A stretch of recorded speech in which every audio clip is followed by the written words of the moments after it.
What does an ideal relationship hide? The story of Mark, Lisa, and Blake is about intrigue, betrayal, and the mystery of disappearance. When love turns into deception and friendship into a threat, the truth can be deadly. It was Saturday night, and the sun had just set, casting a twilight that made you wonder if it was time to switch on the headlights. Mark Evans didn't need to make that decision, as he was pulling into his garage on a peaceful residential street in Sharpsburg. Moments later, the slim, dark-haired man stepped out from the side door, carrying his garment bag, briefcase, and laptop case, his long experience allowing him to handle all three items with ease. One doesn't travel as often as he did without acquiring such a skill. He unlocked and entered the side door of his house, but didn't call out to his wife, Lisa, knowing she wasn't home. Instead, he made his way to the living room, placing his briefcase and laptop on the sofa and leaving his garment bag at the foot of the stairs leading to the second floor of their modest, yet comfortable home. He then removed his topcoat and hung it on its designated hook near the front door. With both hands free and at home, he took off his jacket and tie, unbuttoned the top two buttons of his white shirt. He usually didn't wear such formal attire, but today's regional meeting for managers at ABC Industries had required it. Though not in management, his role as the most skilled systems analyst meant he had to attend these meetings in Pittsburgh. His supervisor was good at managing personnel, but lacked knowledge of the computer systems that kept their operations running smoothly. Mark could have returned home the previous evening, but that didn't fit his plans. He'd told Lisa that the meeting was followed by workshops over the weekend, and he wouldn't be back until Monday. He had his reasons for that, and had spent most of the day killing time to avoid coming home too early. He also wished he had packed more comfortable clothes, but if he had, Lisa might have wondered why. He never took anything other than business attire to these scheduled meetings. Now at home, he planned to shower and change into something more comfortable. 20 minutes later, after disappearing upstairs with his garment bag, he returned dressed in jeans and a polo shirt, looking refreshed from his quick shower. The next half hour was spent choosing leftovers from the fridge, reheating, and enjoying the meal. Lisa was a great cook, and even the leftovers were delicious. He washed it down with a bottle of light premium beer, one of his few indulgences. By the time he finished the beer, he had moved to the living room and was sprawled out in a lazy-boy chair, reading the local newspaper's front page. To anyone watching, he appeared as a typical husband, unwinding after a long trip. In truth, he was just killing time, sticking to his plan, and waiting for the right moment to confront his personal crisis. He'd spent the past month working through the 5 stages of grief, and only denial had been fully dealt with. Anger, bargaining, depression, and acceptance were still in play. He hoped to make some progress on these remaining stages that night. Around midnight, as Sunday began, he checked his watch, satisfied with the timing, and got up to return the empty beer bottle to the kitchen. While there, he moved his dirty dishes to the dishwasher and wiped down the table, knowing these small tasks were just delaying tactics, allowing his second thoughts to make him reconsider his path. When no new solution emerged, he grabbed a light jacket from the hall closet, made his way to the side door, and began his mission for the night. Just as his hand brushed the doorknob, he suddenly jerked it back, snapping his fingers and muttering, "Damn! I almost forgot." He rushed back to the living room, placed his briefcase on the coffee table, and set his laptop on top of it. In under a minute, he had turned on the laptop, logged in, and connected to the internet through the wireless router in the computer room he shared with Lisa. A few minutes of typing and sending an email completed his forgotten tasks. Once done, he shut down the laptop and confidently walked back to the side door, leaving the house unhurriedly. After spending 5 minutes in his garage, he opened the garage door, backed out onto the street, switched on his headlights, and drove away as the door silently closed behind him. It was 7:37 a.m. when the Sharpsburg 911 operator answered a new incoming call. "This is your 911 emergency operator.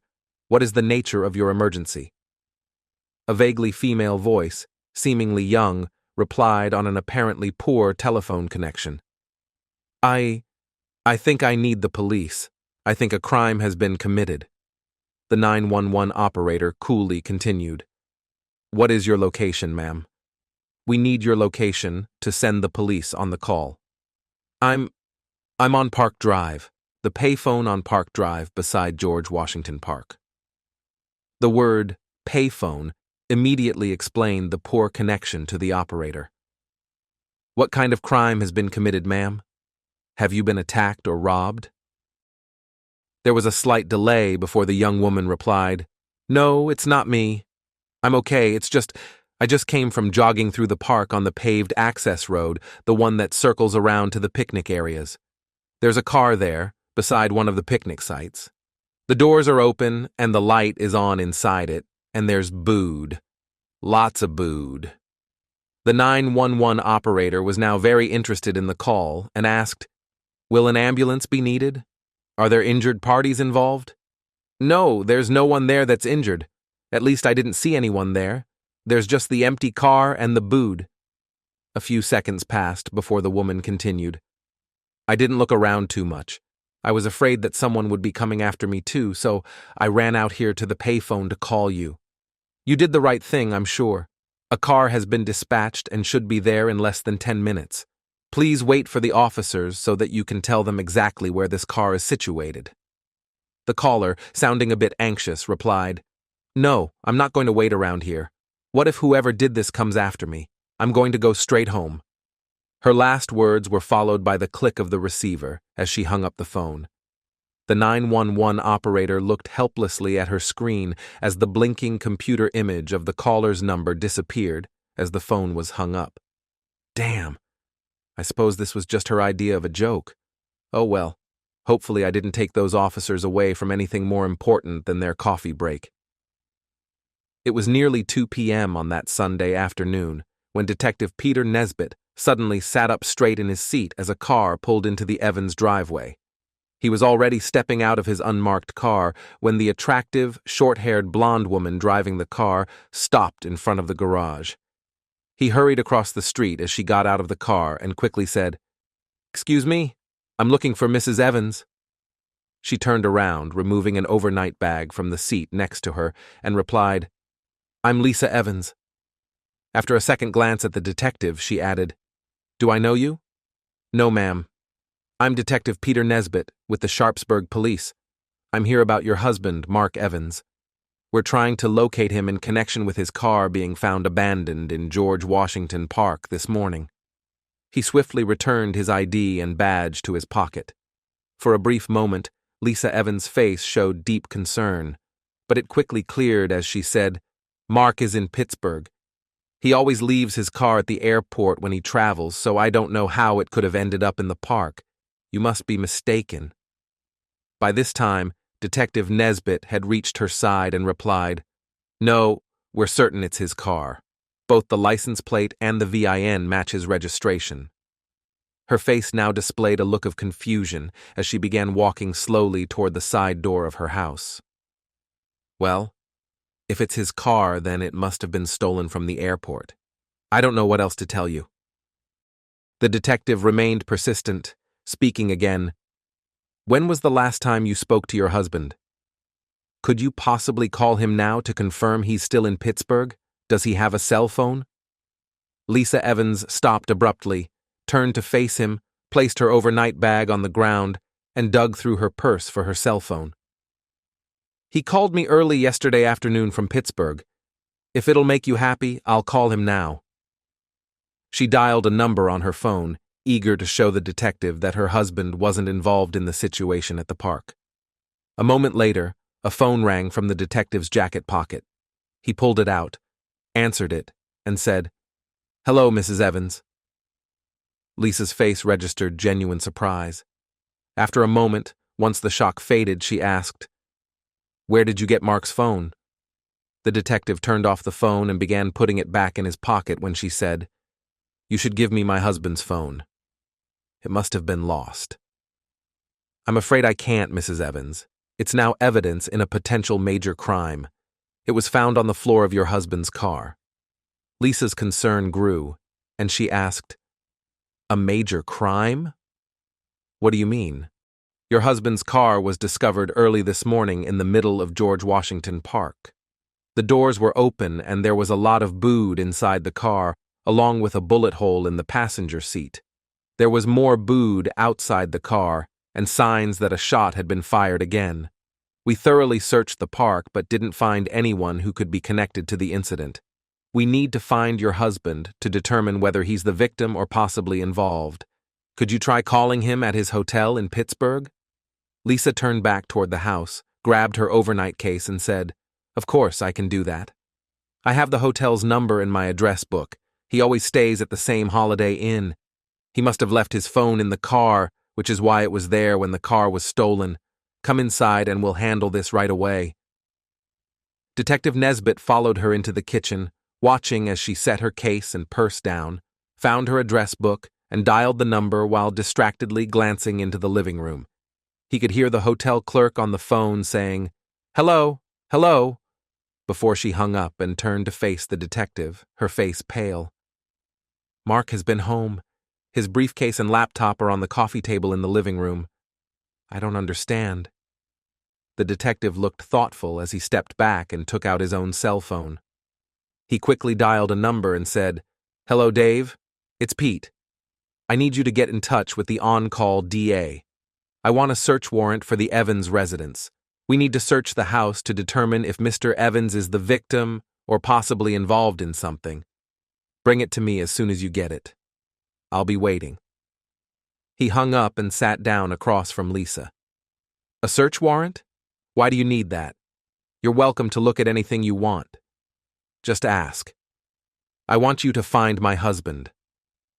Detective Nesbitt looked at Lisa, emotionless, and replied, "I want to do this by the book, ma'am. If I conduct an illegal search, and your husband is involved in something illegal, anything I find might not be admissible in court." Lisa, now irritated, quickly retorted, "Illegal? Mark isn't involved in anything illegal. He works with computers, for God's sake." "Well, something brought him back unexpectedly. Can you think of any reason he would be here without telling you?" Lisa's face drained of color again as she quietly murmured, "Oh no. He can't. Oh no." A look of panic took over her face, and for a few seconds, she just stared at the detective. Finally, she said, "I have no idea why Mark came home early. I just know he's not involved in anything illegal." Her expression turned to complete panic as she continued, "Oh God, Mark may be hurt, lying somewhere, waiting for help. You have to find him." Seeing how distressed she had become, Detective Nesbitt's compassionate side took over, and he began speaking to her in a much gentler manner. "We don't have any concrete answers yet, Mrs. Evans. As a police officer, I need to follow the proper procedures. At this moment, there's no evidence to suggest your husband has done anything wrong or is even involved in this matter. Why don't you make us some coffee while we wait for my partner to bring the warrant? There's nothing more we can do right now. All our on-duty personnel are searching for your husband or keeping an eye out for him." His kind tone and comforting words seemed to help Lisa as she began to relax and some of the color returned to her face. She stood up and started preparing a pot of coffee for them to share. However, her calm state was short-lived as she tensed again when he spoke. "Perhaps, while we have coffee, you can tell me about how you spent the last 48 hours. Before we close this case, we'll likely need statements from everyone involved." Detective Nesbitt decided to wait a few minutes before taking a preliminary statement from Lisa, as it seemed she wasn't ready to bring it up herself. Instead, they sat at the kitchen table drinking coffee while the detective recounted the details of how the car had been found and the condition of its interior. Lisa seemed horrified by some of the details, particularly when he mentioned a bullet hole in the center of the booze-soaked front passenger seat of her husband's car. He also explained that there was booze evidence indicating a second bullet had been fired into a body resting against a block of firewood near the car, and that this evidence was being processed for further analysis. The car had been towed for examination, and evidence was still being collected. He concluded by saying that a medical examiner and a forensic investigator were continuing to examine the scene. They had barely started their second cup of coffee when Detective David Klein, Peter Nesbitt's partner, arrived earlier than expected with the requested search warrant. He was accompanied by 2 forensic technicians, and the 3 of them began a meticulous search of the Evans home, followed by the garage and Lisa's car. Meanwhile, Detective Nesbitt arranged with Lisa to find her husband's razor and toothbrush so that DNA samples could be obtained for comparison with the booed evidence they already had. Throughout the search, especially when the topic of DNA comparisons was brought up, Lisa became so distressed that Detective Nesbitt eventually led her to the living room. He asked her to sit on the sofa while he rejoined the others to continue the search of the house. After an hour of what seemed like unproductive searching, the detectives decided that the only things they would need to take back to the station, apart from the DNA samples, were Mark Evans' briefcase and laptop computer. Detective Nesbitt had already discovered that the computer was password protected, and they wouldn't be able to access anything on it until they found a way around that. "Mrs. Evans, do you happen to know the password your husband used for his laptop?" This question seemed to snap Lisa out of her intermittent crying, as it was something she might be able to help with. "It used to be his first name followed by his year of birth. Try Mark 1971.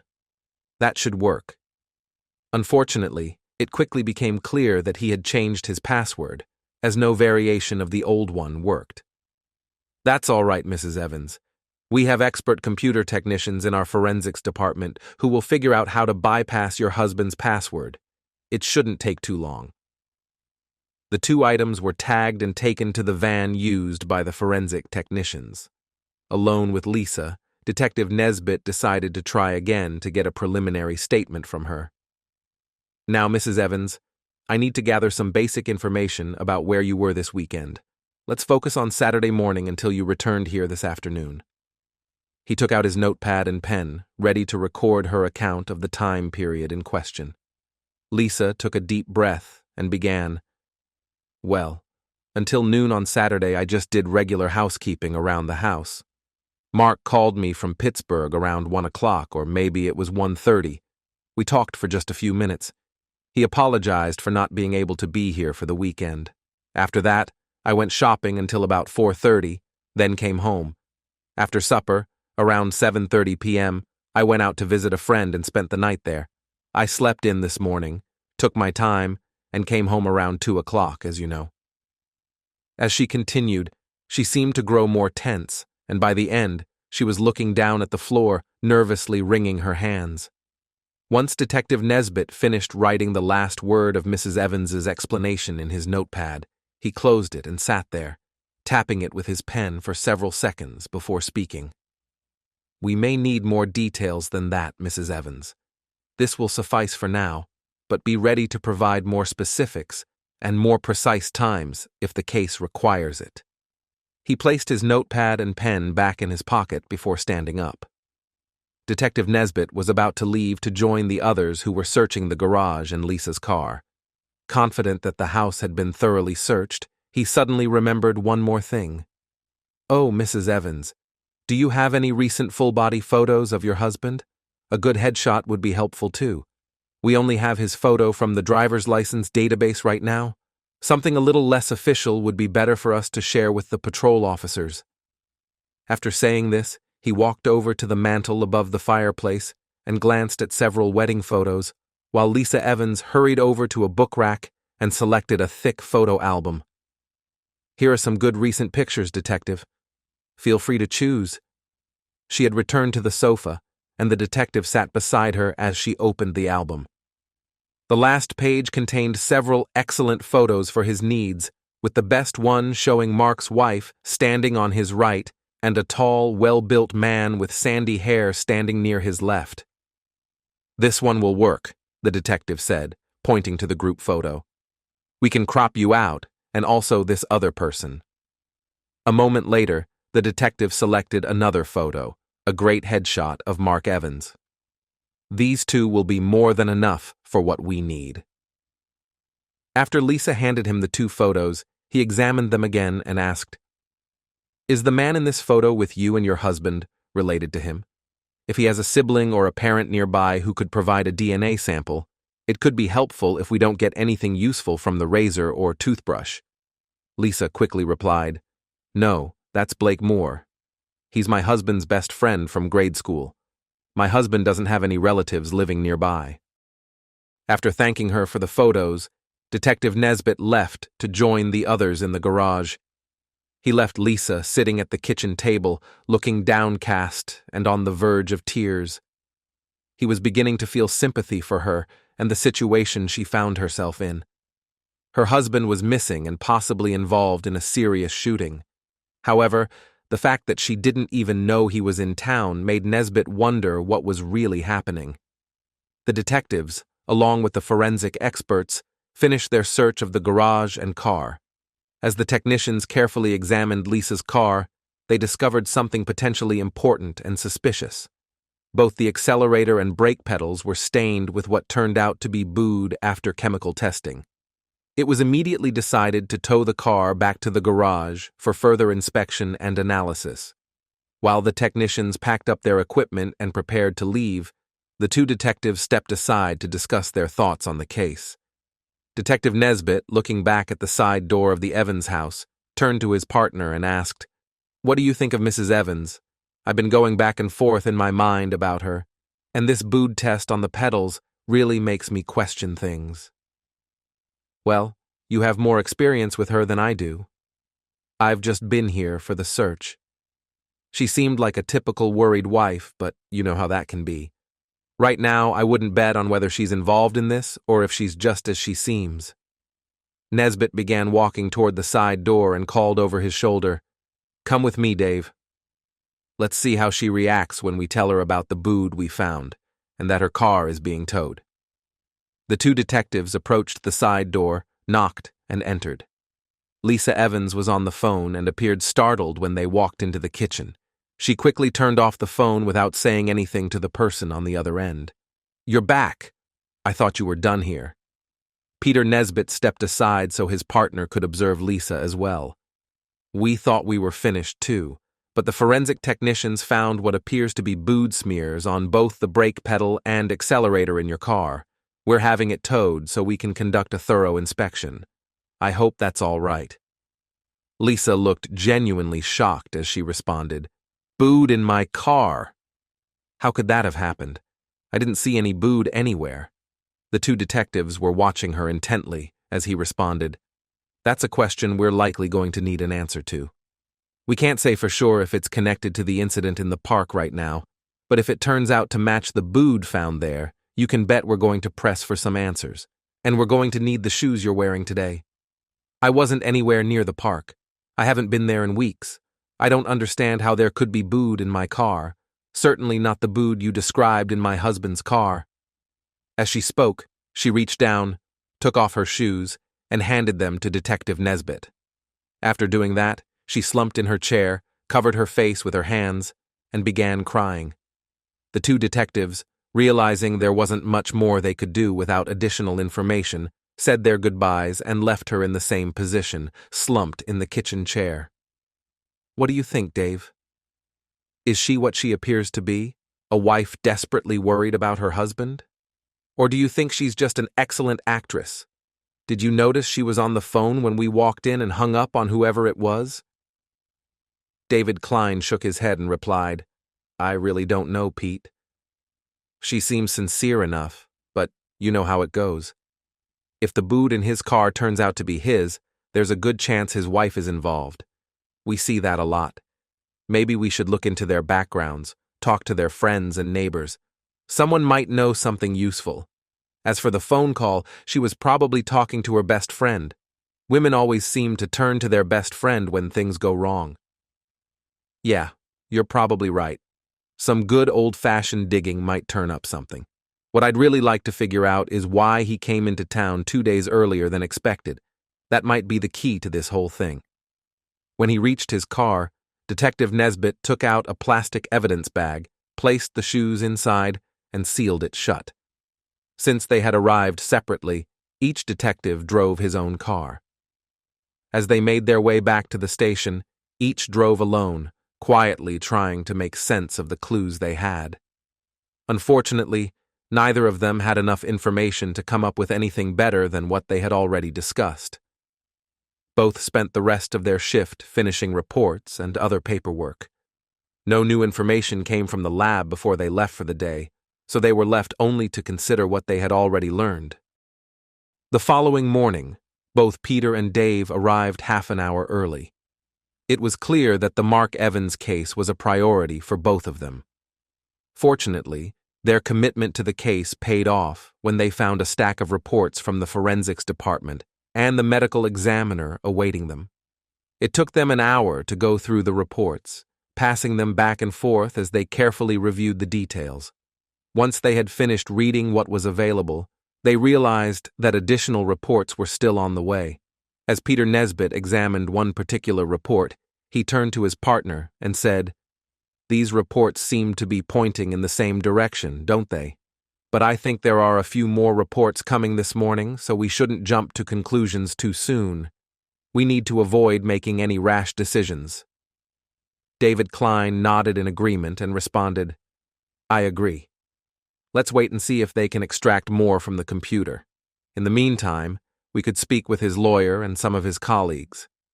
I'm not convinced we have enough for an arrest yet. We'll also need to take some official statements before involving the DA." The two detectives were in full agreement, and they left for Mark Evans' lawyer's office just after 9 a.m. Robert Graham, like most in the legal field, didn't want to appear biased against the police during an investigation, so he agreed to meet with them for a few minutes. "I can't discuss anything regarding my client's legal matters, but let's hear what you need, and I'll decide if I can answer," the lawyer said, leaning back in his chair as he waited. Detective Nesbitt, eager not to waste any more time, spoke up. "We have several emails from Mark Evans's computer, obtained under a search warrant. Can you confirm that you received them over the past couple of weeks? We just need to verify that they weren't drafts." He handed over 4 sheets of paper. The lawyer quickly scanned them and replied, "Yes, these appear to be legitimate. I confirm receipt of each one." "Thank you, Mr. Graham," Detective Nesbitt said as he stood. "That's all we needed. Without confirmation that these emails were genuine, we couldn't have made any decisions based on them." The two detectives left the office, exchanging a satisfied look as they made their way back to their car. On their drive to ABC Industrial, Peter Nesbitt said, "Like you mentioned yesterday, it's usually the spouse in cases like this, but we still have some steps to take." When they arrived at Mark Evans' workplace, they were quickly escorted to his supervisor's office. This time, Detective Klein took the lead in the conversation. "We're investigating a car found in George Washington Park yesterday, which you probably saw in the news. The car belonged to your employee, Mark Evans. We have a few questions for you." Mark's boss assured them that he would do everything he could to help. He described Mark as a valuable employee and expressed his willingness to cooperate in solving the mystery of the abandoned car. First, was Mark supposed to stay in Pittsburgh past Friday night? We've heard reports that he was scheduled for seminars on the weekend. Is that correct? The boss replied quickly, "No, Mark wasn't scheduled for anything over the weekend. I expected him back on Friday night." Detective Klein made a note and continued, "Has Mark seemed unusual lately? Has he appeared to be preoccupied with something, anything that might stand out?" The supervisor thought for a moment before answering, "He has seemed more burdened lately. A couple of weeks ago, I asked him if there was a problem, but he said everything was fine. He also seemed lost in thought a lot. I assumed he was just focused on solving our issues, but maybe he had other things on his mind." The detectives thanked him and quickly left for their car. The case was beginning to take shape, and both of them felt confident that by the end of the day they would have made significant progress. By late morning, they were back in the office and discovered that some preliminary DNA results had come in. Additionally, there was a small, unusual box with wires hanging from it, placed on top of a forensic report. The detectives found it particularly intriguing, especially when combined with the printed maps the computer technician had provided them. Another piece of the puzzle had been added, and a clearer picture was beginning to emerge. The two detectives gathered their information, printouts, and notebooks, then went to spend a few hours in one of the empty interrogation rooms. By the time they finished, they felt they had a solid understanding of what had transpired in the park, although significant gaps still remained. They agreed it was time to visit Lisa Evans again, now feeling they had enough information to ask her tougher questions. Depending on her responses, they might need to bring her in for an official statement. At just after 3 in the afternoon, the detectives arrived at the Evans residence. They hadn't called ahead, hoping to catch Lisa off guard. They rang the doorbell, behaving like any normal visitors would. Lisa seemed startled when she saw them standing at the door. "Detectives, have you found my husband? I've been calling the desk sergeant every couple of hours, and he keeps telling me there's no news." Detective Nesbitt replied, "No, we haven't found your husband yet, but we have made some progress. We'd like to come in and ask you a few questions, if that's all right." Lisa Evans seemed a bit confused, but stepped back and said, "Certainly, come in. I'll do whatever I can to help you find Mark." She walked into the living room with the detectives following her. She sat on the sofa, and the two detectives took seats in chairs facing her. Detective Klein opened his notebook and began the conversation by asking, "Is there anything you want to tell us about your relationship with Blake Moore?" The detectives had decided that asking such a direct question might be the best way to rattle Lisa and prompt her to reveal something she might otherwise prefer to hide. Their approach was quickly rewarded when Lisa turned pale and said, What do you mean, my relationship with Blake? He's my husband's best friend.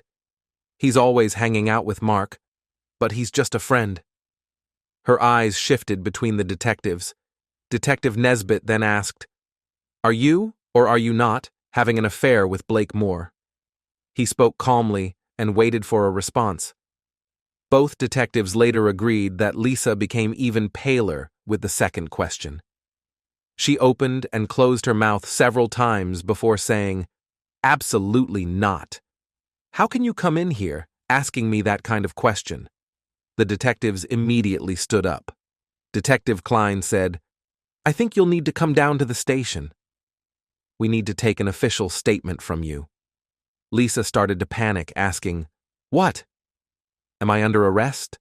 Why do I need to go to the station with you?" "You're not under arrest yet," Nesbitt explained. "We believe you haven't been truthful with us, and we need to take an official statement. You can request a lawyer if you wish." Lisa anxiously glanced back and forth between the detectives and quickly said, "I don't need a lawyer. I haven't done anything. If you want me to come to the station for your questions, I'll do it. I'll do whatever it takes to help you find my Mark." She quickly agreed to accompany the detectives to their car for the trip downtown. Walking ahead of them, she didn't notice when Pete gave Dave a thumbs up. After helping her into the back seat, the detectives got into the front and drove silently back to the station.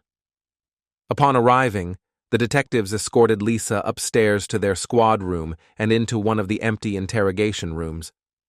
They chose the most basic room they could find, one that needed a fresh coat of paint and new furniture. They wanted to create an uncomfortable environment. "We'll have you wait here for a few minutes while we gather our files. Are you sure you don't want to speak with a lawyer?" Detective Nesbitt asked, giving her every opportunity to reconsider. She shook her head, declining. Despite the plain surroundings, she still appeared striking, though her blue eyes were filled with tears. She slumped into one of the chairs as the detective left the room, closing the door behind him. "Make sure both cameras are running for the entire time we're with her. I want a complete record of everything she says. I have a feeling we're about to crack this case wide open, and I don't want to miss a word." Detective Klein instructed his colleague, who would be recording everything in the room. Just then, Peter Nesbitt returned with the files they had accumulated. He suggested, "Let's grab a coffee first and let her think things over for a while."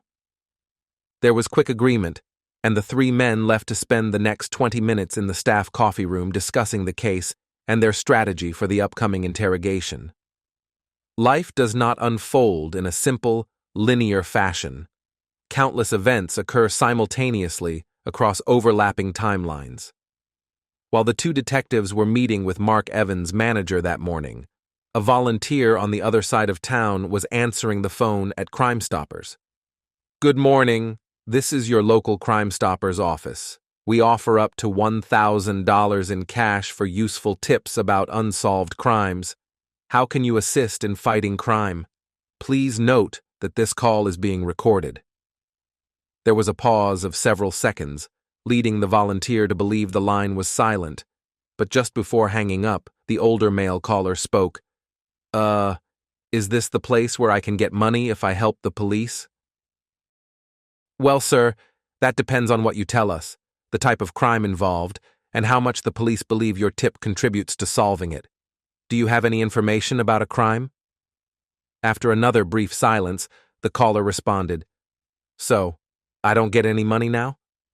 I have to wait? What if the cops try to cheat me out of my money? Then what, huh? Sir, we need to be sure that your tip is valid. The money doesn't come from the police, so there's no reason for them to cheat you. Why don't you share what you know, and I'll give you a code number for future reference.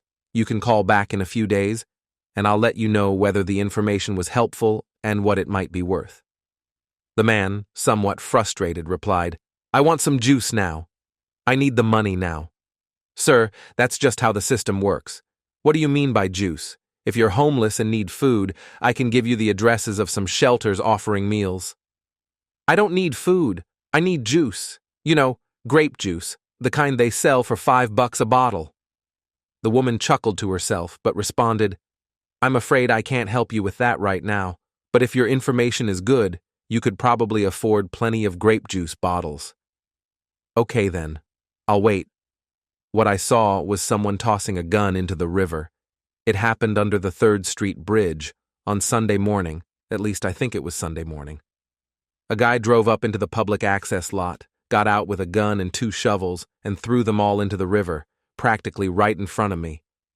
I was scared, let me tell you. I thought for sure he was going to see me and shoot me.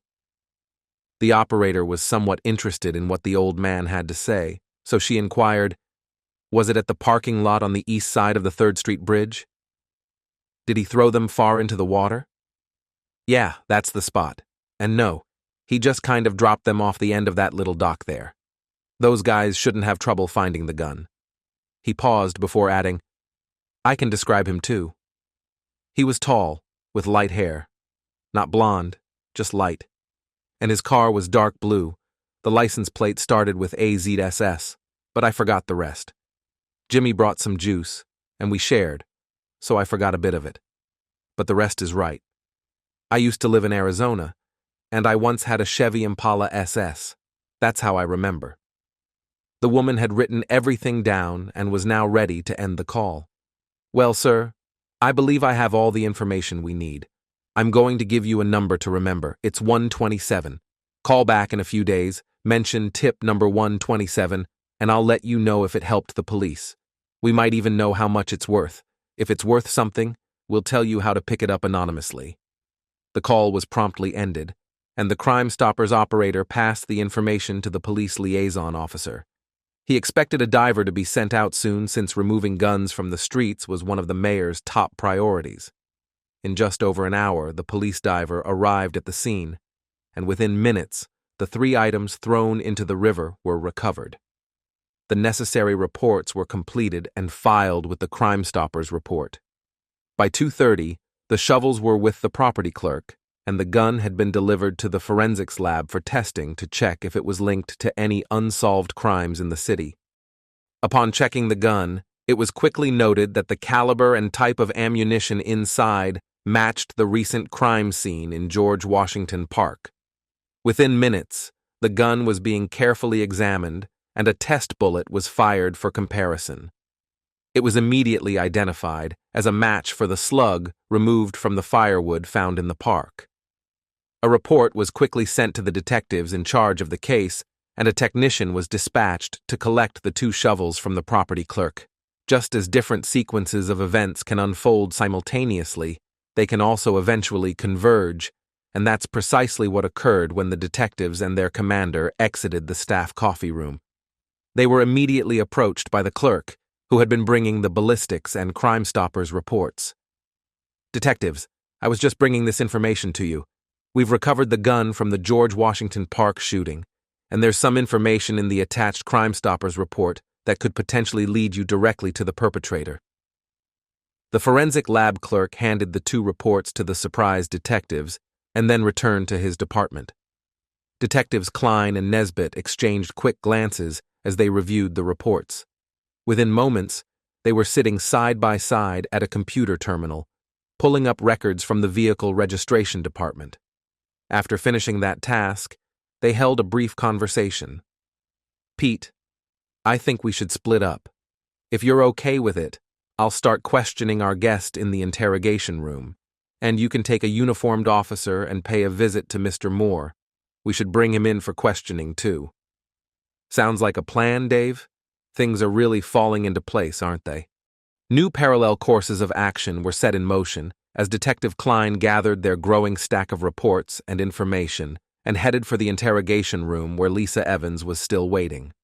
Meanwhile, his partner spoke to their commanding officer, requesting a uniformed officer for an unannounced visit to Blake Moore. Soon he was on his way, with a patrol car assigned to meet him at Moore's residence. When Detective Klein entered the interrogation room, Lisa Evans sat quietly at the table, her expression unreadable, betraying no sign of sadness or fear.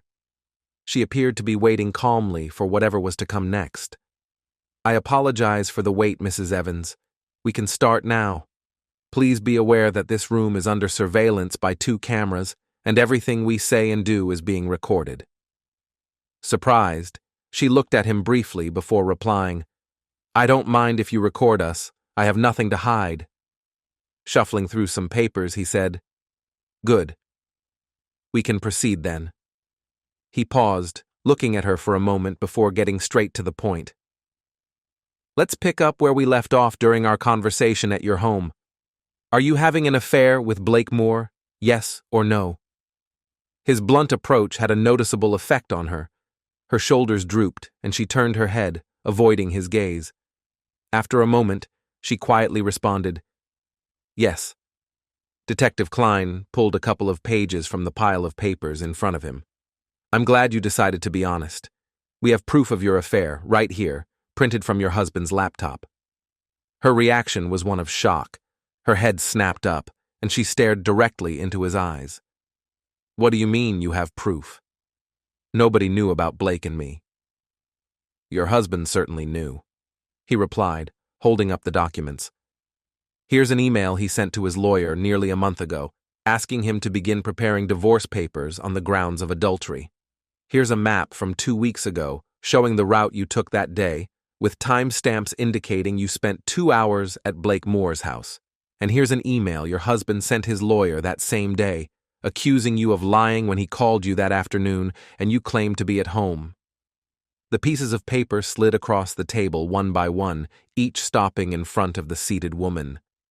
She glanced between the papers and the detective several times before picking each one up and confirming that they seemed to show exactly what the detective had described.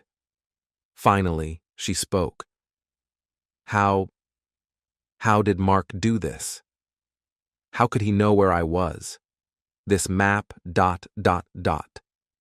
She picked up the detailed map and traced the clearly marked route that showed the journey from her home to her lover's. "I don't know how your husband first found out, but something made him install this device in your car." He picked up a small black device, smaller than a cigarette package, and slid it toward her. On its side were the words PT-200, and beneath that, Rocky Mountain Tracking. He bought this online with an unlimited tracking option. Using his laptop, he could get a complete real-time location history for you, with full addresses and timestamps. He knew where your car was every minute, every day, since he installed that device under the dashboard. She stared at the small, seemingly innocent electronic device as if it were a scorpion about to sting her. You mean Mark has known about us for weeks? Oh, God, and he wanted a divorce. She began crying again, and the detective took a moment to gather the papers and tracking device, stacking them beside him. He certainly did, along with the time and location of all 4 of your meetings with his friend over the past month. The last map was created just after midnight on Saturday, the night he disappeared. That was around the time he sent an email to his lawyer, telling him he was going to confront the 2 of you at Moore's place. He mentioned being worried he'd get arrested if he broke into the house or got into a fight with your lover, his supposed friend. She looked up at the detective and said, But he never came there. I spent the night at Blake's, but Mark never showed up. Something must have happened to him before he got to Blake's house. The detective, seemingly prepared for this, responded quickly, I'm sure something did happen to him. Preliminary DNA results confirm the boot in the park is his, and we've just found the gun that was used. We can trace the gun to your lover, and now the only question is how long you plan to cover for him. Blake didn't do anything to Mark. I was with him the whole time, and he never left that night. Her gaze broke from the detective once more as she continued. We were together all night in his bed. The detective pulled more pages from his stack. We have more evidence, you know. The boot in your car and on your shoe, by the way, also belongs to your husband.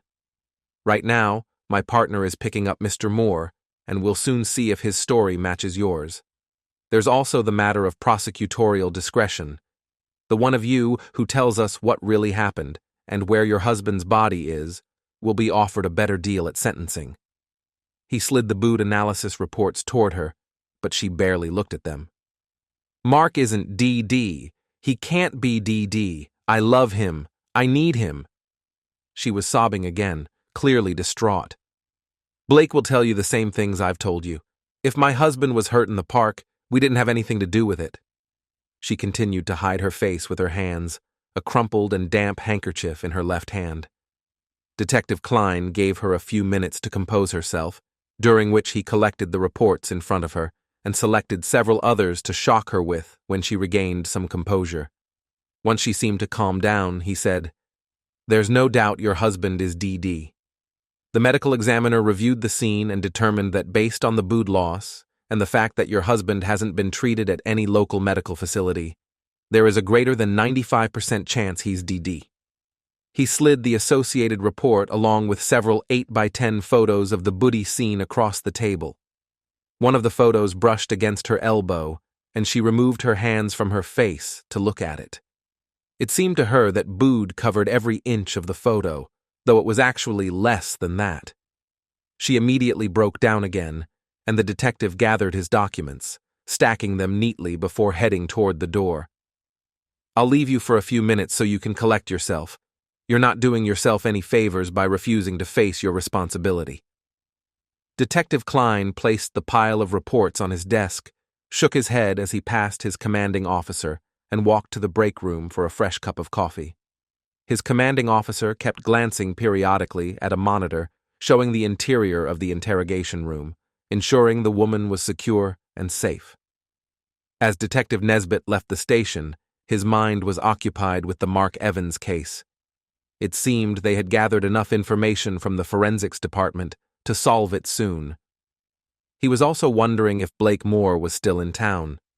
If Moore had any idea how much evidence the department already had, he would likely be tempted to leave the area. Nesbitt arrived at the Moore residence just as the backup patrol car pulled up. The 2 officers, familiar with each other, exchanged pleasantries as they walked to the front door. Nesbitt was slightly surprised when Blake Moore answered their knock almost immediately.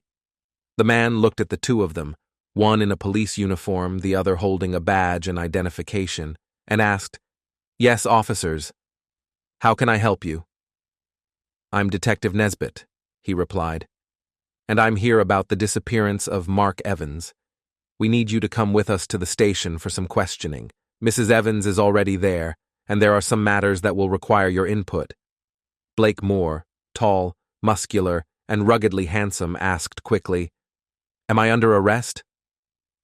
"I know Mark is missing. I spoke to his wife. I'm not sure what I could tell you about it, though.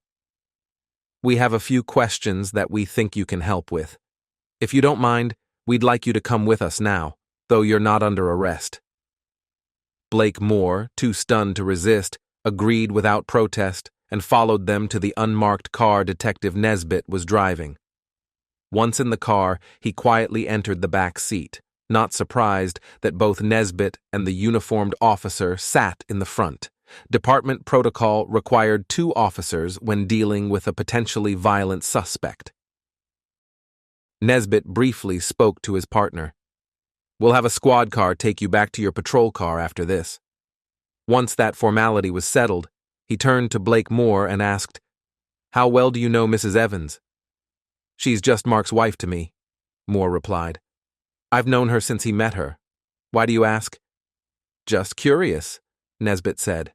"What do you do for a living?" Blake Moore seemed to relax a little at the question. "I own a small landscaping company, Moore's Landscaping. We do mostly commercial work. You might have seen some of our jobs.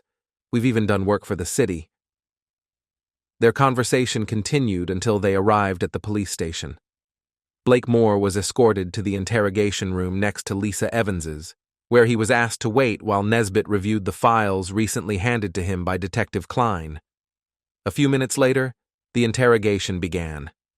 At first, Moore denied having any affair with Lisa Evans, but the evidence soon forced him to admit it. He confessed that the affair had been ongoing for almost 4 months. However, he denied any involvement in Mark Evans's disappearance and insisted that neither he nor Lisa had left the house the night Mark went missing. As Nesbitt continued to press him, a new theory emerged about the events in the park. "I had nothing to do with what happened in that park," Moore insisted. "If Mark had found out about Lisa and me, he probably would have lost it, and there's no telling what he might have done. He might have hired someone to kill me and make it look like Lisa and I were involved. We had a history, him and I." "What do you mean by that, Mr. Moore?" Nesbitt asked. "We've got the gun, a witness who saw you in your car, and even part of your license plate number. Don't try to tell me Mark arranged his own murder to frame you and Lisa. That's just nonsense." Blake Moore grew agitated. "You don't understand, Mark. We've been best friends since grade school, but I've always known I shouldn't mess around with his girlfriends, or now his wife. We were in high school when I dated one of his girlfriends behind his back. When he found out, he got so angry that I was scared of him. I'm bigger and stronger than him, but that day he scared me. He warned me that if I ever did it again, I'd be a DD man." Nesbitt listened with a bemused expression. "So you were scared of what he'd do if he found out, but you still slept with his wife? That doesn't make much sense." Blake seemed more composed now.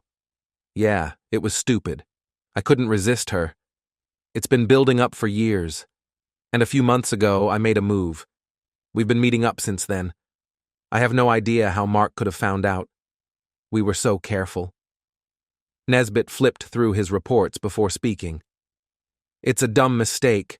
Half of our homicides and suicides involve stupidity like that, the eternal love triangle. But in this case, I think you and Lisa are the ones we're after. You might as well tell us what happened. Did Mark surprise you, and things got out of hand? Or did you two plan it so you could be together without worrying about him finding out? I don't buy the idea that he staged his own murder. That's just too strange. He was already working on a divorce, so why would he suddenly resort to that?" "I don't know what happened," Moore replied, "but Lisa and I had nothing to do with it. As for us wanting to be together, that wasn't in the cards. We both knew it was just a fling, and it wouldn't have lasted much longer. The bloom was off the rose." Nesbitt leaned forward. "We have enough evidence to get a search warrant for your house, car, and office. In fact, it might already be happening. You'd better come clean now before we close the case. I'm making you the same offer I'm sure Lisa has gotten from my partner. Be the first to tell us what happened, and you'll get a lighter sentence. There's no point in both of you keeping quiet and facing the maximum. Think it through." Blake Moore bristled. "I had nothing to do with what happened to Mark. Maybe Lisa did something on her own, but I don't know anything about it." The detective gathered his papers without reacting to the suspect's latest theory. As he left the room, he remarked, "That makes sense. Every time we have two suspects working together, one always tries to pin it on the other. You might as well take it easy for a bit, because I don't think you're going anywhere anytime soon." When Detective Nesbitt stepped out of the interrogation room, he found his partner waiting with another report in hand. "It just keeps getting better. The two shovels recovered from the river both have Moore's landscaping stamped on them. What a fool. Why do these guys always assume we won't figure out what happened?" Within minutes, the two detectives were briefing a district attorney on the evidence they had gathered. Despite the lack of a body and the somewhat circumstantial nature of the evidence, it didn't take long for them to convince him that there was enough to press charges. Half an hour later, both Lisa Evans and Blake Moore were formally charged with the murder of Mark Evans. They both vehemently denied their guilt while being read their Miranda rights, but were informed that the case was now in the hands of the prosecution and the legal system. This information provided them no comfort whatsoever.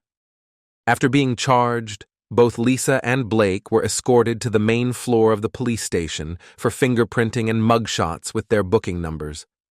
The instruction not to smile for the photos was unnecessary, as Blake scowled angrily the entire time, while Lisa struggled to stop crying and smile simultaneously. As they were taken back to adjacent holding cells, they had their first chance to speak to each other since the charges were made. "What are we going to do, Blake?" "They can't seriously believe we did something to Mark, can they?" Lisa asked, still sniffling, but mostly past the tears. "We'll have to get lawyers, I guess, unless you'd want to share one with me. It might be cheaper, and since we're both facing the same charge, it might make sense. This whole situation is completely wrong, though. I'm sure Mark did something to set us up. I think that bastard may have paid to have someone kill him and left a trail for the cops to follow so they'd blame us," Blake said angrily. "You really think he would do that?" Lisa replied, her voice filled with shock and disbelief. "Why would Mark go to such extreme lengths to have himself killed? I don't think you knew your husband as well as you thought, Lisa. I'm shocked he didn't do something drastic when he found out we were having an affair. That's the real mystery to me. I've known Mark too long to think he'd just let it slide. If I'd known he would find out, I would never have touched you," Blake continued, then told her about an incident years ago when he had secretly been with Mark's girlfriend. Now, in their holding cells, separated by a 6-inch concrete wall, they could still talk easily, standing at the bars next to the wall. "I can't believe Mark would go that far.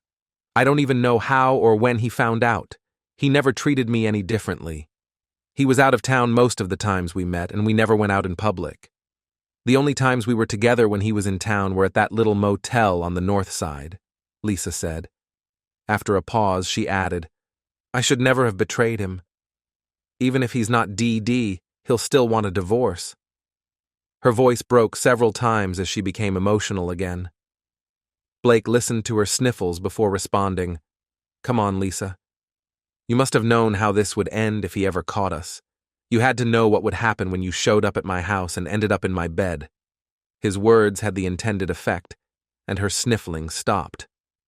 After a few seconds, she quietly said, "You're right. I can only hope he'll forgive me." They sat in silence for a few minutes before Lisa suggested, "I could call Robert Graham, our lawyer. If he'll represent both of us, we can split the costs." They agreed on this plan, and a few minutes later, when she got the attention of a passing officer, she was escorted to a small private room with a phone and phone book. However, her call to Robert Graham didn't go as smoothly as she expected. He informed her that since he was already representing Mark in a pending divorce, he couldn't take on their case. He recommended his colleague Basil Smith, a criminal lawyer, who he thought would be a good fit for them. She agreed, and arrangements were made for their new lawyer to meet with them shortly. Blake was relieved to hear that the lawyer was on his way and thanked her for making the call. They both retired to a wooden bench bolted to the back wall of their respective enclosures, spending the next hour lost in their own thoughts as they waited. When Basil Smith arrived, they were escorted to a small room designed for lawyer-client meetings. Basil Smith matched the typical image of a lawyer. He was short, stocky, with a ring of dark hair surrounding his mostly bald head, at least avoiding the dreaded comb-over. His dark blue pinstriped suit completed the look of this seasoned legal professional in his 50s. After brief introductions, the two anxious prisoners waited while he examined the documents outlining the charges against them. Once he finished reviewing the papers, he looked up at both clients and said, "So, you're both charged with the murder of Mark Evans. What can you tell me about what the arresting officers said to you? Mrs. Evans, you go first. Just give me the big picture. I just want to get an idea of what we're dealing with here." Lisa recounted, in short form, everything that had happened since Detective Nesbitt met her in her driveway on Sunday afternoon. By the time she described the fingerprinting and her mugshot, she was sobbing again. She ended her statement between sobs, saying, "I had nothing to do with whatever happened in that park. I love Mark. I couldn't hurt him." Basil Smith took a moment to absorb what she said before turning to Blake and stating, "Your turn. No need for all the small details." Blake Moore quickly summarized what had happened since the police arrived at his house that afternoon. Unlike Lisa, he remained composed. He finished by saying, "Lisa and I had nothing to do with Mark's disappearance or whatever happened in that park. I've told Lisa and the cops the same thing, and now I'll tell you. Mark Evans orchestrated this somehow. I believe he paid someone to kill him, and part of the arrangement was that whoever did it would frame Lisa and me." He stared at the lawyer as if daring him to disagree. Blake's insistence on Mark's death caused Lisa to start sobbing again. The lawyer glanced at her briefly before saying, "Now's not the time to plead our case. The priority is getting you both out of here. We'll need to discuss your bail. From what you've both told me and what I see in the charges, I expect they'll ask for about $100,000 bail for each of you. Will bail be a problem?" Lisa was shocked. "I'll need $100,000 for bail?" she asked, panic rising as she realized she had nowhere near that amount in assets. No, Lisa. You only need 10% of the bail amount or $10,000 in cash. This state doesn't require the full amount unless the judge says so," her lawyer quickly clarified. Once that was explained, both felt confident they could raise the bail, and they were eager to know if they could be bailed out right away. "You'll be arraigned tomorrow morning, and bail will be set then. That's when you can arrange to get out of here. You're both staying here tonight, so get used to that idea," the lawyer said, and both clients reacted with dismay. The lawyer explained that there wasn't much else he could do until the arraignment. After securing their release, he planned to speak with the district attorney to request evidence disclosure. He believed he would have a clearer understanding of their situation once he had all the facts. The two of them were returned to their holding cells, where neither managed to get much sleep that night. They were each given a greasy takeout meal for dinner, a single blanket for the night, and noisy cellmates in the middle of the night. When they met their lawyer the next morning at 10 a.m., just before their first court appearance, neither of them appeared to be in good shape. None of the court personnel, not even the judge, seemed particularly concerned about their disheveled appearance as they entered their not guilty pleas, and their bail was set at the expected $100,000. Blake, with both his home and business as assets, was able to quickly arrange the $10,000 bail deposit and was out on the street by early afternoon. Lisa, on the other hand, was not as fortunate. Unlike Blake, she did not have full ownership of their home, so it wasn't an option for her. To her shock, she discovered that the savings account she had expected to contain over $20,000 was completely empty. Without those funds, she couldn't secure the required bail and had to call her parents in desperation. Explaining the need for bail was one of the hardest things she had ever done. After much pleading, they finally agreed to cover the $10,000 shortfall with the court. By the time Lisa secured her parents' assistance, it was too late in the day for the paperwork to be completed, and she had to spend another night in the holding cell. This time, her roommates were a couple of slightly high prostitutes. She spent most of the night awake, huddled in the corner by herself, wrapped in her single blanket. By noon the following day, with her financial arrangements in place, she was finally allowed to leave the station and return to her empty house. She immediately took a shower, went to bed, and ignored the numerous phone calls that came in, letting the answering machine handle them. The next month passed relatively quickly for the two defendants. In the first few days, Lisa discovered that the money missing from the joint bank account she shared with her husband had been withdrawn by him about 10 days before his disappearance. Her lawyer found out that an email had been sent to his partner, Robert Graham, in which Mark explained that he had taken funds out of the account in cash to prevent his wife from depriving him of his legal share once she received the divorce papers. There was no indication of what he had done with the money, though his message suggested he would return her share once a proper agreement was reached over their divorce terms. Lisa and Blake had several meetings with Basil Smith, during which he informed them that he had met with the DA, received copies of the reports and evidence summaries, and was planning to arrange a meeting with the DA to attempt to have all charges dismissed. He believed the lack of a body or any witness who could be cross-examined would make it very difficult to convict them. Shortly after their release on bail, at their first meeting, Basil suggested hiring a private detective to explore whether there was any way to prove that Mark had played a role in his own death or disappearance. Blake readily agreed with this suggestion, but Lisa still could not believe that Mark had anything to do with what had happened. She had developed a theory that Mark was the victim of a botched carjacking.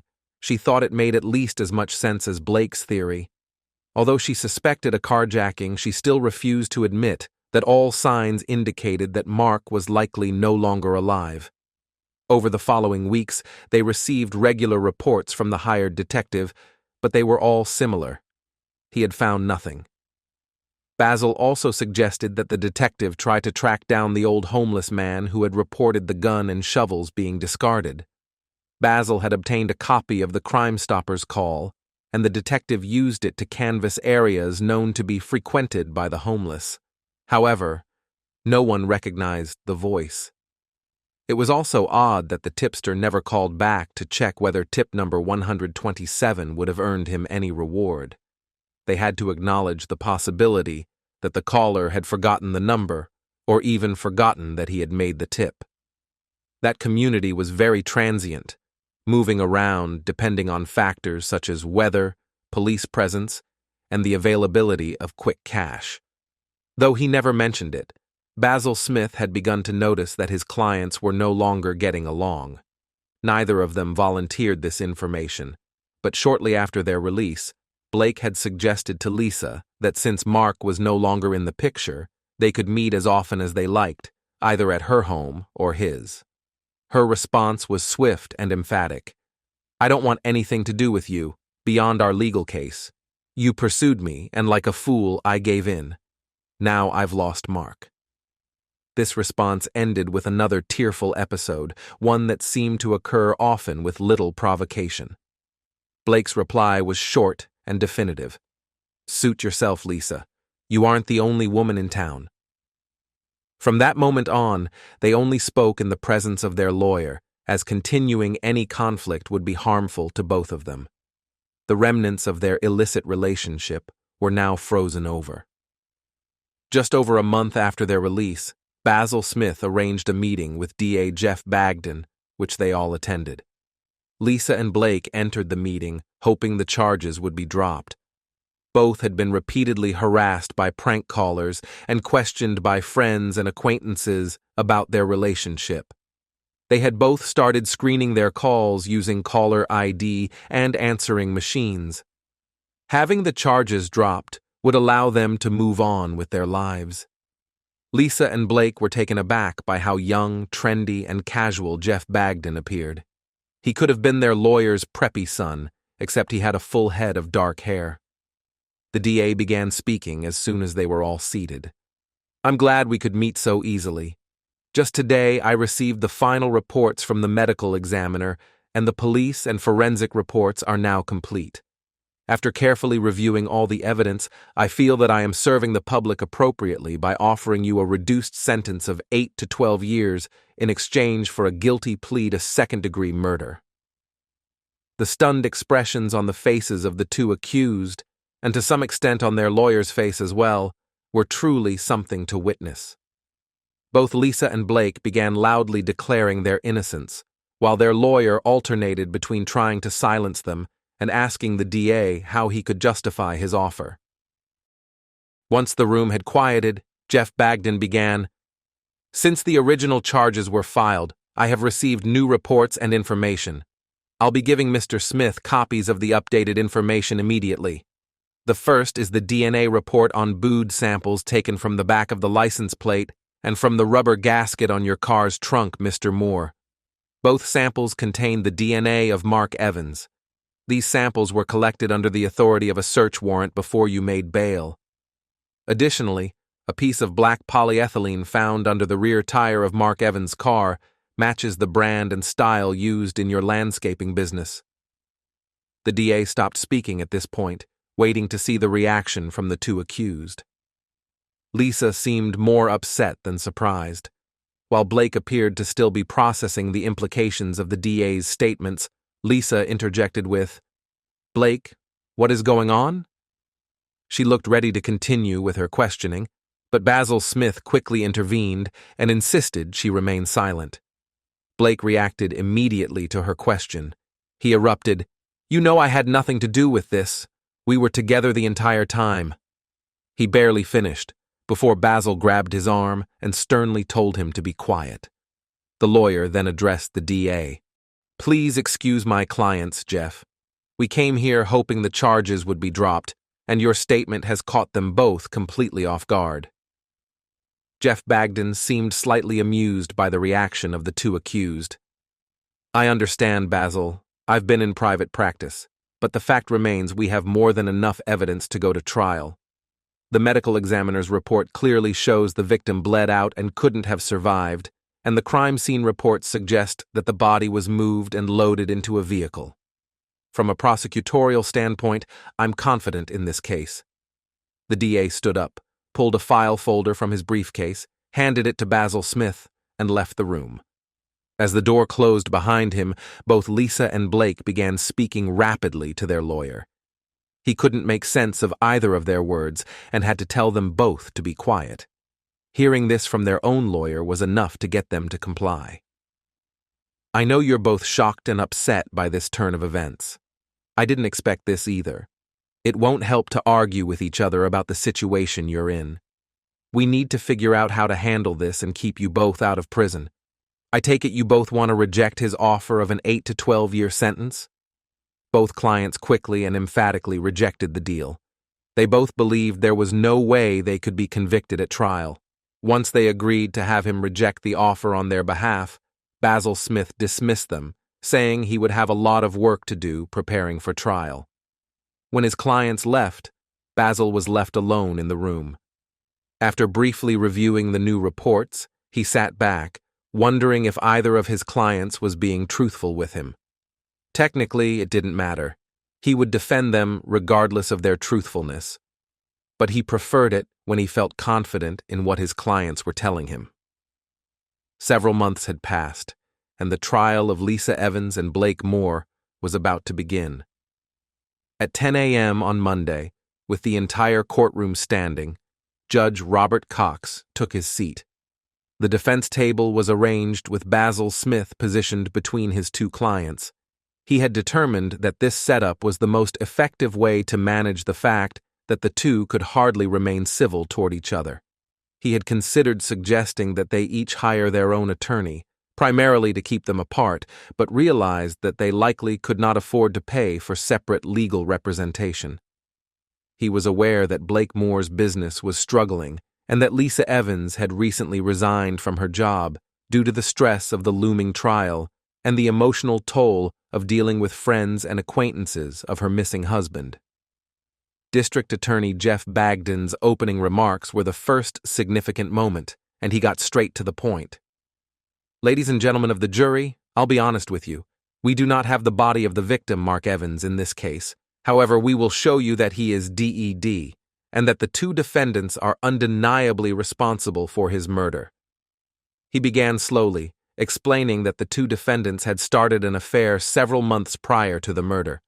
At some point, Mark Evans discovered the affair and filed for divorce from his unfaithful wife.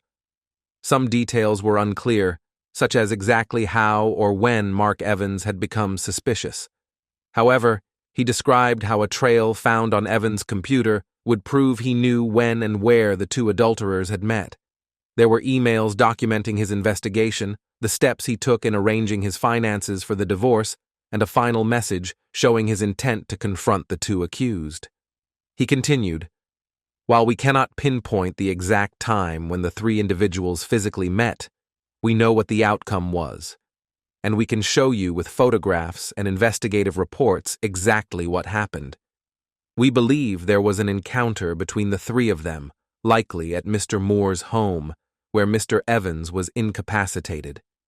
He was then driven, likely unconscious, to a remote area in George Washington Park, less than half a mile from Mr. Moore's house. Once at the park, one of the defendants shot Mr. Evans in the upper right chest. We don't know if Mr. Evans was conscious at the time of the shooting, but he remained seated in the passenger seat. The evidence shows he was dragged out of the car and thrown to the ground, coming to rest against some firewood. He was shot again while lying on the ground. This bullet grazed his carotid artery, and you will see graphic photos of the booed evidence from the final moments of his life." At this point, Lisa Evans lost control, and after several warnings from Judge Cox, her attorney managed to calm her down so the district attorney could continue. "The circumstances are horrifying, as even the defendant's reaction suggests." He paused for effect before adding, "After being shot a second time, Mr. Evans was wrapped in a plastic shroud, dragged from the picnic site, and unceremoniously loaded into the trunk of Mr. Moore's car. He was taken to an unknown location and buried. Mr. Moore disposed of the murder weapon and the shovels used to bury Mr. Evans by throwing them into a river. We are fortunate that a concerned citizen witnessed this and reported it to Crime Stoppers. The police were able to recover the weapon and the tools used to dispose of Mr. Evans. Through sound investigative methods and precise forensic analysis, we can prove both defendants were at the crime scene. Booed from the deceased was found on the outside of Mr. Moore's car, transferred when Mr. Evans was loaded into the trunk. Lisa Evans can also be placed at the scene. Her husband's bood was found in her car and on her shoes. The defense will argue that the two adulterers weren't near the scene of the crime. How will they prove this? With their own testimony. Each will claim that the other was with them during the murder and therefore couldn't have been involved. This self-serving testimony will not, I'm sure, convince you to find them anything but guilty. Basil Smith found it difficult to respond. He stressed that the defendants were innocent until proven guilty, and that such proof would not be available in this circumstantial case. He asked the jury to disregard the DA's opening statement and rely only on the evidence presented in court. It was a valiant attempt, but veteran reporters felt the first round clearly went to the district attorney. The first witness was the department's computer expert, who detailed how emails and maps were found showing Mrs. Evans's meetings with Mr. Moore. The method used by Mark Evans, described in an email to his lawyer, was explained, showing how a small electronic device had tracked the defendant's car and enabled her husband to create a precise map of when and where she met her lover. One reporter carefully noted the name of the tracking company, Rocky Mountain Tracking, certain that more people would be using the product after its success in this case. During the testimony, Blake Moore seemed somewhat uninterested, while Lisa Evans appeared deeply embarrassed and avoided making eye contact with the jurors. There was little to gain by cross-examining the witness, as the tracking device was straightforward and the emails could easily be verified. After a long lunch break, the trial resumed with testimony from the 911 operator and 2 patrol officers who responded to the initial call. They provided basic facts about the discovery of Mark Evans' car, and their testimony was uneventful. The drama began when the detectives, who had responded to the scene after the patrol officers, began their testimony. The descriptions of the crime scene, as outlined by the district attorney, were confirmed by the forensic technicians and medical examiner. Their clinical and precise descriptions, along with large photos showing bullet holes, bood, and drag marks leading to the road, painted a vivid picture of the crime. The medical examiner testified about the amount of bood he believed to have been spread around the scene. While it was not possible to measure the exact volume of bood due to it soaking into the sand and upholstery, he estimated it to be around 3 to 4 pints, which represents a significant portion of the total bood volume in the human body. However, his most significant testimony concerned the 4 distinct patterns of bood found near the bullet hole in the block of firewood. He explained that the patterns suggested a major artery had been severed, with the victim's heart pushing bood away from the body. He demonstrated how each of the 4 sprays gradually shortened, indicating the heart's diminishing ability to pump bood. When he stated that this indicated the victim was in the process of dying, Lisa Evans again became overwhelmed with emotion. She screamed, "No! Mark can't be gone!" and broke down in tears. Recognizing that she needed time to regain her composure, the judge called for a recess, adjourning the court until 10 a.m. the following day. The second day of the trial began promptly at 10 a.m., with the medical examiner returning to the witness stand. There was little new information presented, as he mainly expanded on the tests conducted on the bood samples. Within 15 minutes, District Attorney Jeff Bagden finished his questioning, and the defense attorney was given the opportunity to cross-examine. Defense Attorney Basil Smith stood and approached the witness, briefly glancing back to ensure his client, Lisa Evans, was calm and not about to disrupt the proceedings again. Though she had been given something to help her remain composed, Smith remained concerned about potential outbursts. He was relieved to see she was sitting quietly. Smith knew he needed to challenge some of the medical examiner's testimony from the previous day, as it had painted the shooting in a particularly graphic and harsh light. He began, "You stated that Mark Evans lost 3 to 4 pints of bood at the scene. However, you also mentioned that it was impossible to determine the exact amount due to the conditions, and that your estimate was based on observation. Is it possible that the actual bood loss could have been as little as 1 to 2 pints, depending on how the bood was distributed around the scene?" The medical examiner, a careful professional, paused for a moment before responding, "It's unlikely, but not impossible."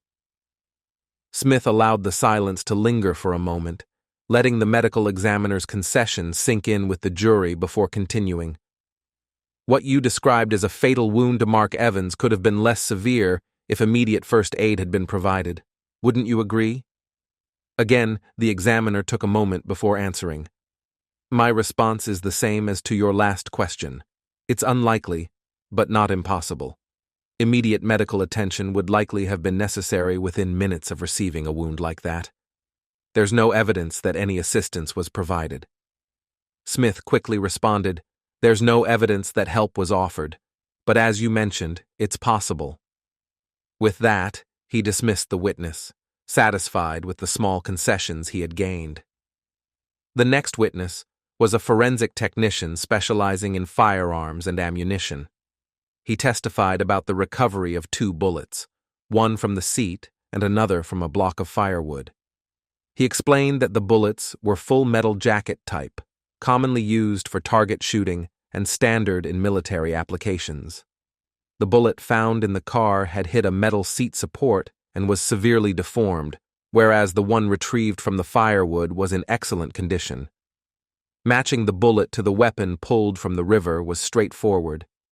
Basil Smith had thoroughly researched ballistics and how bullets interact with the human body. He asked, "Were the bullets examined for any residue from the bone or flesh they passed through before being recovered?"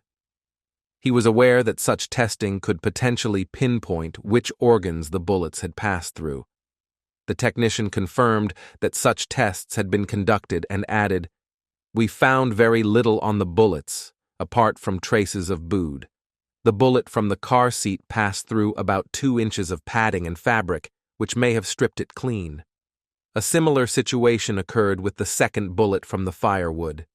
He further explained that the bullets were commonly used by the military and had a GMCS jacket, gilding metal copper steel, around the core, a copper alloy with a small amount of steel. This jacket was much harder than a standard full metal jacket, which is typically made of just copper. This testimony had both favorable and unfavorable implications for the defense. While it was acknowledged that there was no evidence suggesting the bullets passed through a body, the type of bullet and the circumstances surrounding the case helped explain the situation. However, the hope of tracing the gun was unsuccessful. The gun had been checked against state and national records, but the only information found was that it had been sold at a gun show 20 years ago with no record of the buyer. Basil Smith was able to confirm that neither of the defendant's fingerprints nor DNA was found on the gun or the cartridges. It seemed that whatever had not been washed away by the river had been wiped clean before the gun was disposed of. It was a small victory, but he felt good about it.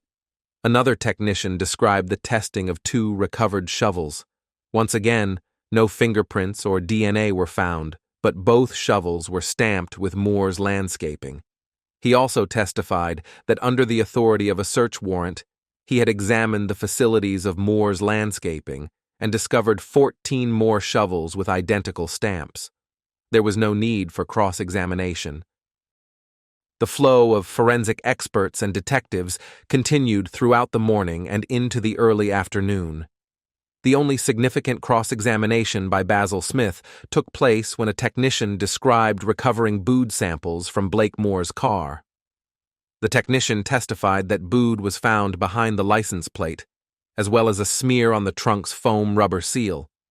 Basil Smith quickly asked, could these smears and drips have been planted by a third party? The technician conceded that they could have been, prompting a smile from the defense attorney. It was more challenging when the final technician testified about evidence found at Lisa Evans's home. Booze was discovered in her car, and additional booze was found on the sole of her right shoe. It was harder to argue that the booze had been planted. Smith managed to get the technician to admit that it was impossible to determine whether the booze was transferred from the shoe to the gas pedal, or the other way around. The defense attorney hoped that this subtle doubt might allow the jury to disregard this piece of evidence against Lisa Evans. As the parade of prosecution witnesses slowed, the final testimony coincided with the end of the afternoon session. Consequently, the defense would begin presenting their case the following morning. The local newspapers that evening focused on their usual coverage of sensational past trials with some serious stories about the current trial. They suggested that the defense would face a tough time countering the prosecution's overwhelming evidence. It was also noted that without a body, securing a conviction might be difficult, especially with the defense likely to question whether Mark Evans was truly D.D. Based on Basil Smith's cross-examination of prosecution witnesses, it was clear that challenging the notion of Evans's death was his intended strategy. As the first defense witness, Attorney Smith called Dr. Wilbur, a well-regarded expert in booze evidence analysis. Dr. Wilbur had been hired to provide expert testimony in many trials. He was promptly asked, "What is your opinion on the testimony of the medical examiner who discussed the booze evidence in this case?" Dr. Wilbur adjusted his glasses and consulted a small notebook he had been holding. "I believe that the booze evidence could have been collected more thoroughly. If the booze-soaked soil had been properly analyzed, a much more precise estimation of the total amount of booze at the scene could have been made." The attorney continued, "Based on your review of the evidence, do you have an opinion on the actual quantity of booze at the scene?" "I believe it is entirely possible that only 1.5 pints of booze could have resulted in the scene as described." The final question asked was, "Do you think it's possible for someone who has lost the booze shown in the photographs to have survived?" Dr. Wilbur simply responded, "Yes." There was no cross-examination from the district attorney. After Dr. Wilbur was excused, Basil Smith called his next witness, Blake Moore. Blake was calm and straightforward, declaring that he was not guilty of Mark Evans' murder and suggesting that Mark had orchestrated his own death. He also testified that he had never owned a gun and that the shovels found in the river could easily have been stolen from one of his company's work sites. Basil Smith kept the questioning brief, handing Blake over for cross-examination by the prosecutor. Jeff Bagden's first question was, "Why do you think Mark Evans was the type of person who would have arranged his own murder?" Blake Moore immediately recounted a story from high school when he had secretly dated Mark's girlfriend. He described how Mark had threatened to kill him, which he believed demonstrated Mark's capacity for violence. The prosecutor paused for a moment before asking, "So, Mr. Moore, this isn't the first time you've had an illicit relationship with a woman whom Mark Evans considered off-limits. Don't you think that if he were going to have someone killed, he would have chosen you?"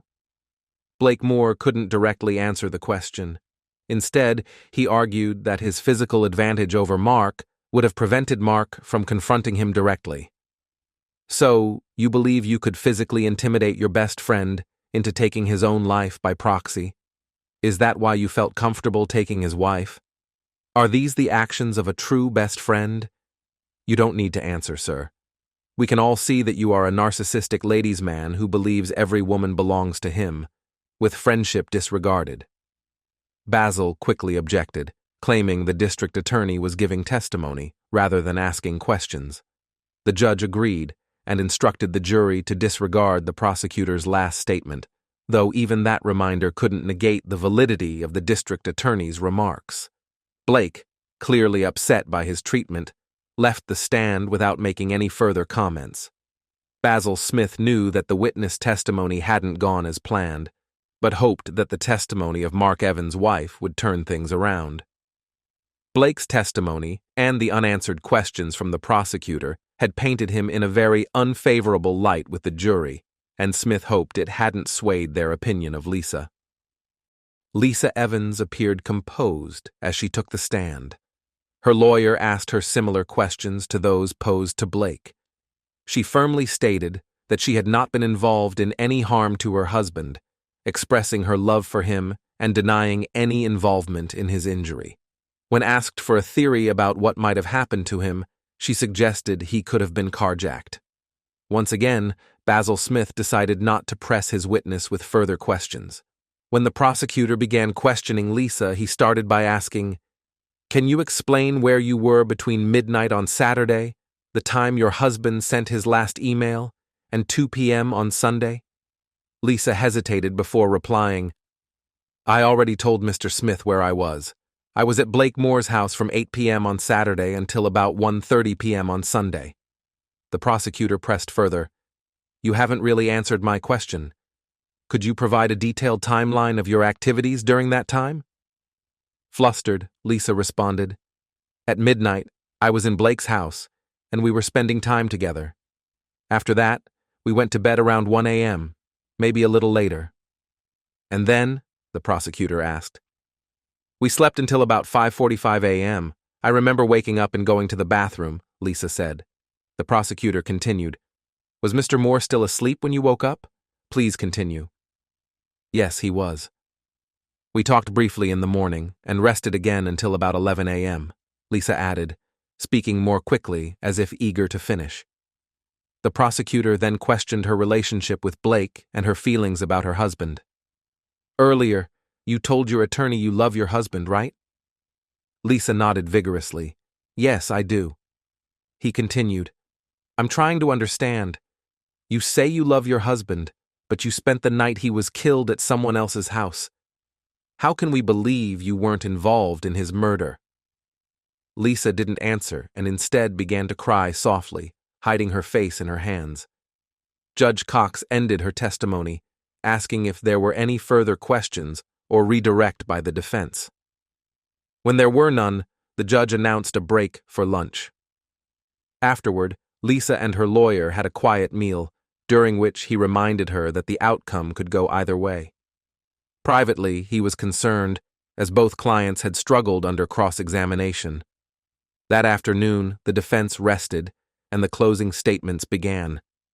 The prosecutor emphasized the evidence against the defendants, while the defense lawyer highlighted the circumstantial nature of the case and the lack of a body.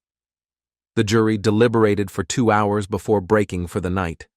The next day, Lisa and Blake waited anxiously at their lawyer's office for the jury's decision. Lisa's parents, who had avoided attending the trial, supported her through this difficult time. When the verdict was read, Lisa and Blake were found guilty of second-degree murder. They were both shocked. Lisa broke down in tears, while Blake pounded the table in frustration. They were handcuffed and led away. Lisa had a brief moment to tell her parents she was innocent before being taken into custody. The sentencing would take place in a week, marking the end of an exhausting and painful ordeal. The week between the conviction and sentencing passed by quickly.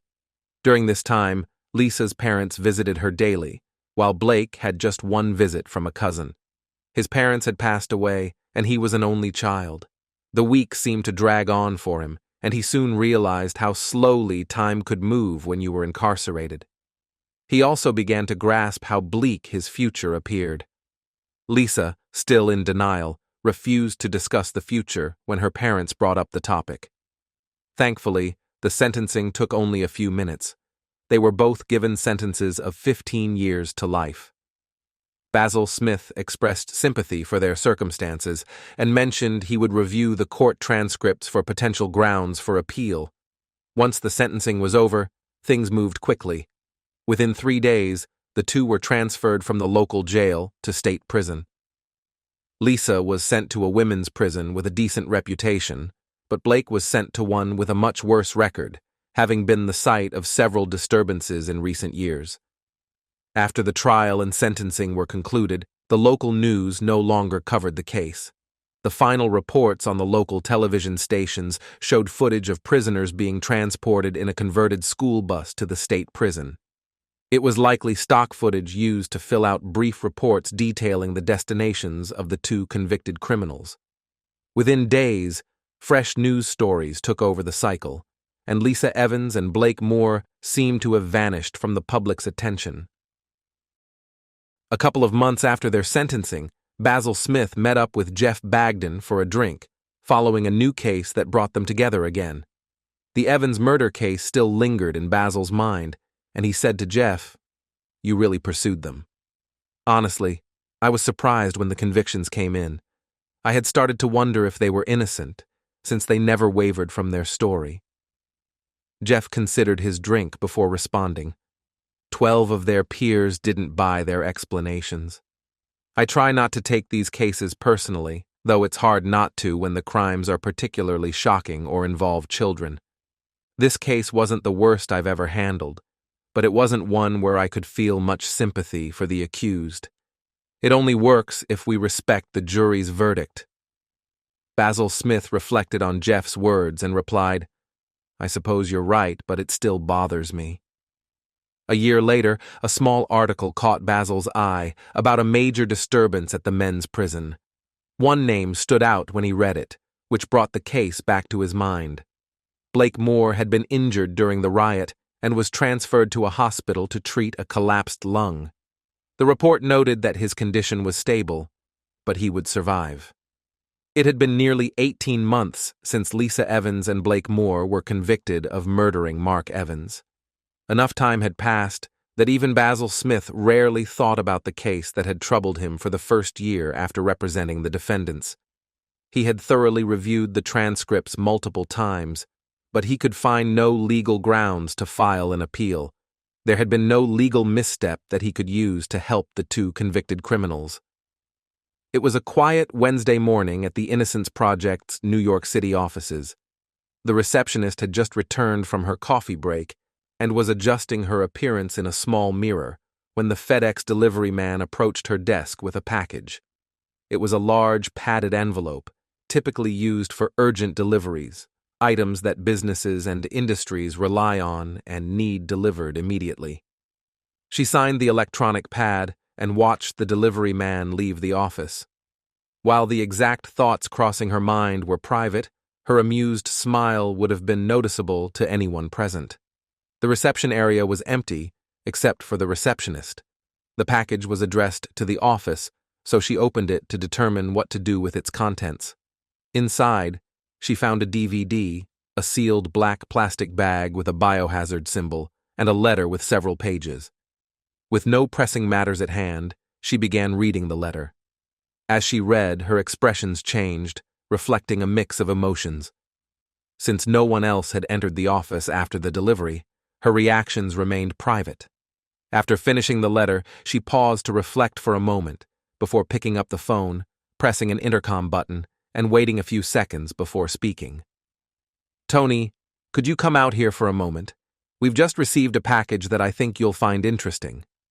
She listened for almost 15 seconds before adding, "Yes, it does seem like something the team can work on. It involves a couple of murder convictions that should probably be overturned." A minute later, a tall, red-haired young man, wearing a short-sleeved white shirt and well-worn jeans, emerged from one of the offices, thanked her, grabbed the package, and disappeared back into the office.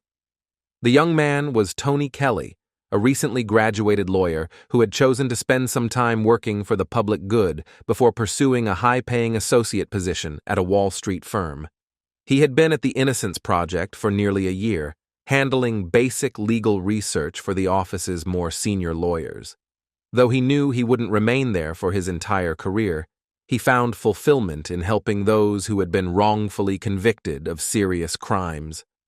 Once back at his desk, he placed the contents of the FedEx package on his blotter, glanced briefly at the DVD and sealed bag, and picked up the letter. Settling into his chair, he leaned back, propped his Nike-clad feet on the corner of the desk, and began reading. The letter was printed clearly in an easy-to-read font, and he quickly became absorbed in its contents. The Innocence Project, New York City. The murder convictions of Lisa Evans and Blake Moore. I'm not sure where to begin, so I'll start from the beginning, hoping to keep everything in order and not miss anything important.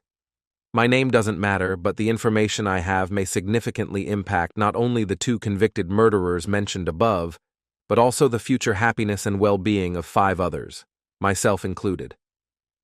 I'll start nearly 15 months ago when a man came into my office in response to an advertisement I placed in the local newspaper. I was looking for someone who was computer literate to help with my small computer services business. After a brief interview, it was clear that he knew as much, if not more, than I did about computers and their application in business networks. Since then, I've learned that he actually knows even more than me. I hired him immediately. This man, whom I'll refer to as Mark in this letter, was the quietest person I had met in a long time. His silence didn't hinder his ability to do his job, which he did exceptionally well. Within 2 months, my business had grown by at least 50%, thanks to his efforts, advice, and long hours, which he insisted on working. When he started, he mentioned that he had just moved to town and hadn't found a place to live yet. Since my business was still in its early stages, I had considered renting out a basement room in my home for some extra income to reinvest in the business, helping it grow and provide a stable income for my young son and me. I knew there was some risk involved in renting the room to Mark, but something about him made me feel he was no threat to us. At first, Mark stayed in the basement room while eating with us, and we drove to work together every day. He would often return to the office afterward, working extra hours without asking for compensation, telling me he preferred to be productive rather than spend time in front of a TV or sleeping. Over time, our relationship shifted from employer and employee to friendship, and eventually to what it has become today, a loving family. My son calls him his daddy, and that's exactly what he is. From the start, I could tell that something was troubling Mark.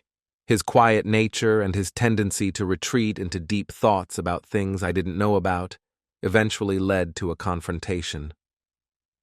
One afternoon, when the office was quiet, I locked the door and called him into my private office.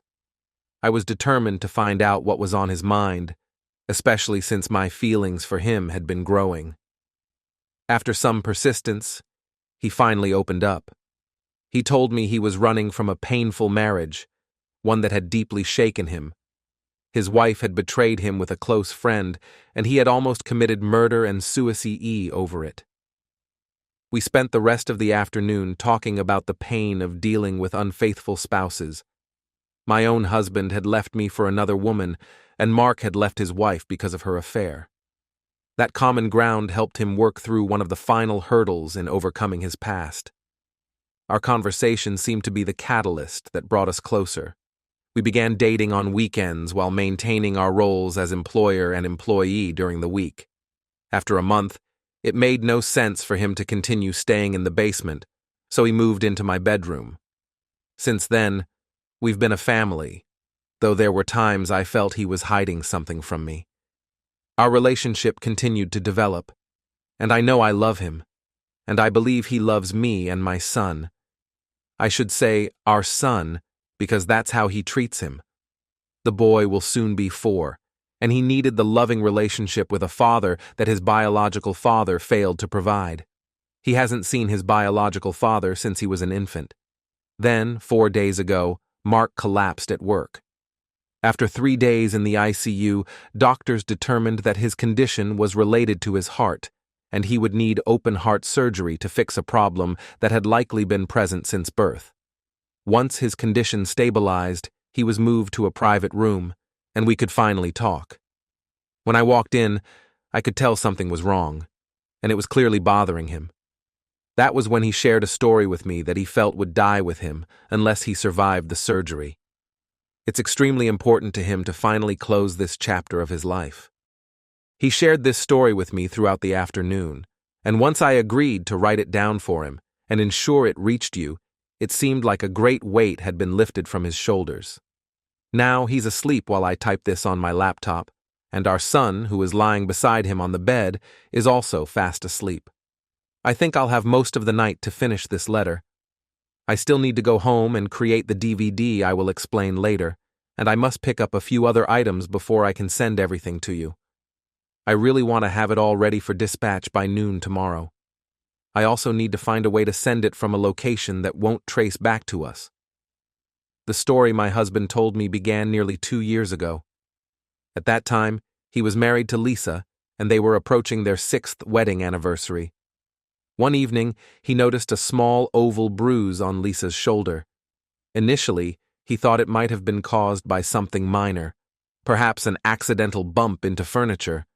However, as he reflected on it, the bruise began to trouble him. He couldn't shake off the feeling that it was unusual. The thought stayed with him into the next day, even after he went to work. By the time he reached his office, he convinced himself that he was overthinking. There wasn't any solid evidence to suggest anything suspicious, just a passing concern. Later that day, the manager of the parts delivery division came to his office. The manager had ordered a trial tracking device for better coordinating their delivery fleet and wanted him to evaluate it and give his recommendations. He received the device, software, and instructions and began brainstorming ways to test it. 3 days after installing it in his wife's car, he decided to check the monitoring software.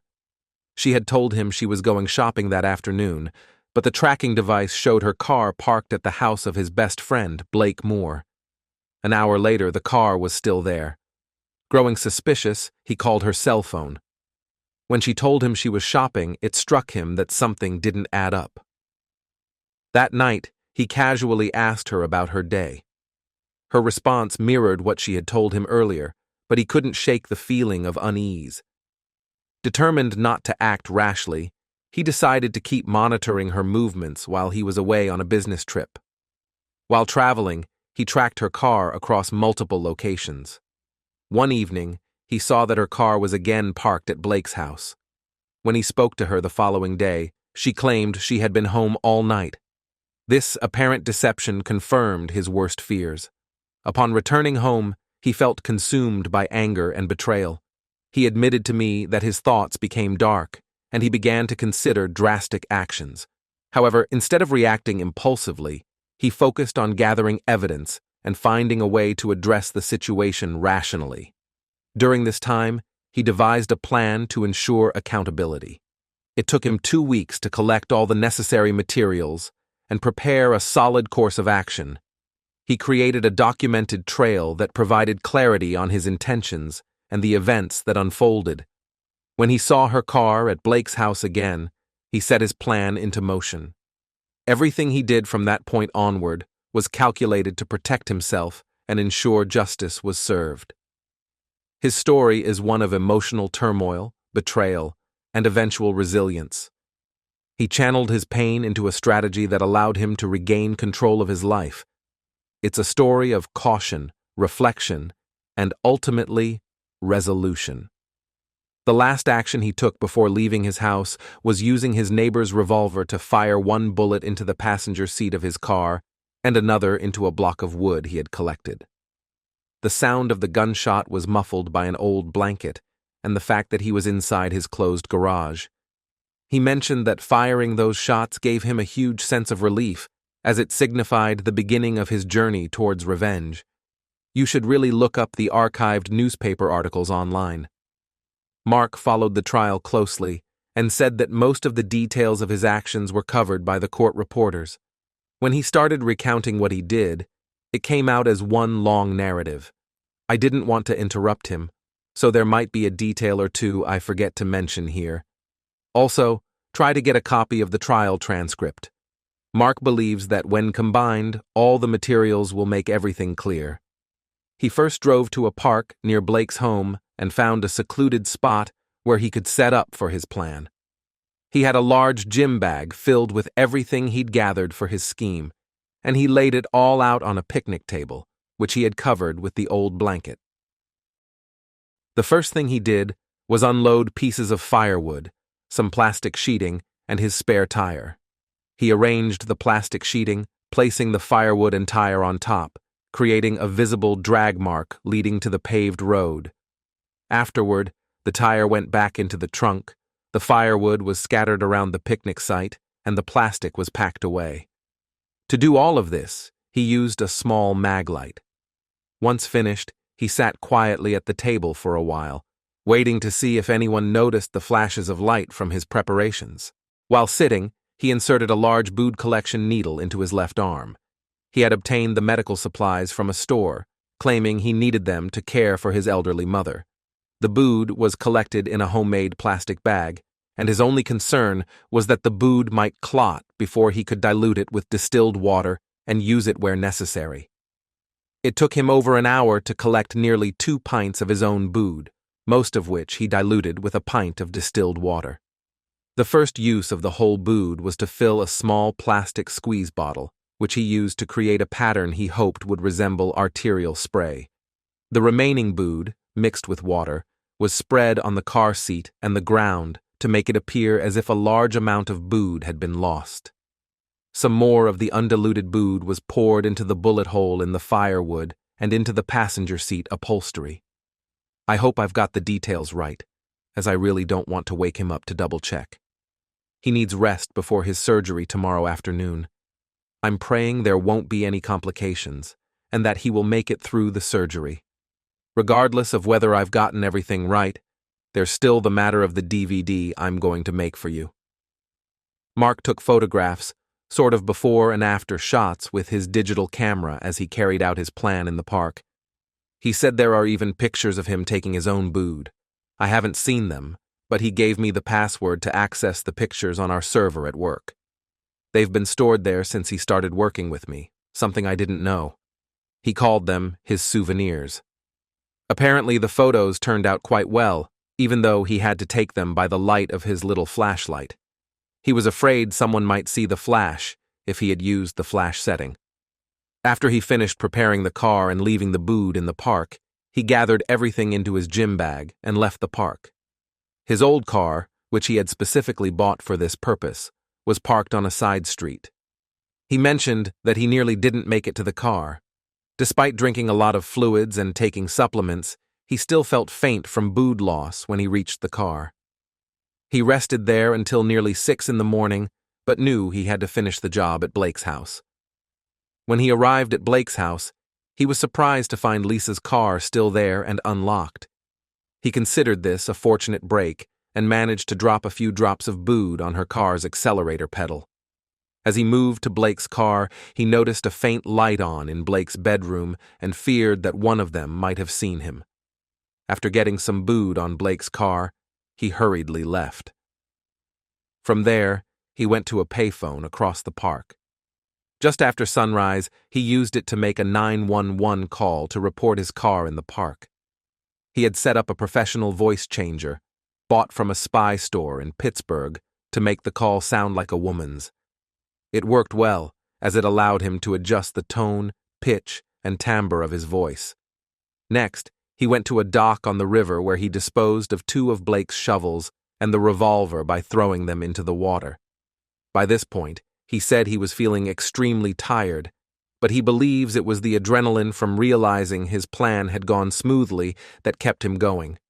He then went to a small motel a mile away, where he had already rented a room to rest and stay out of sight.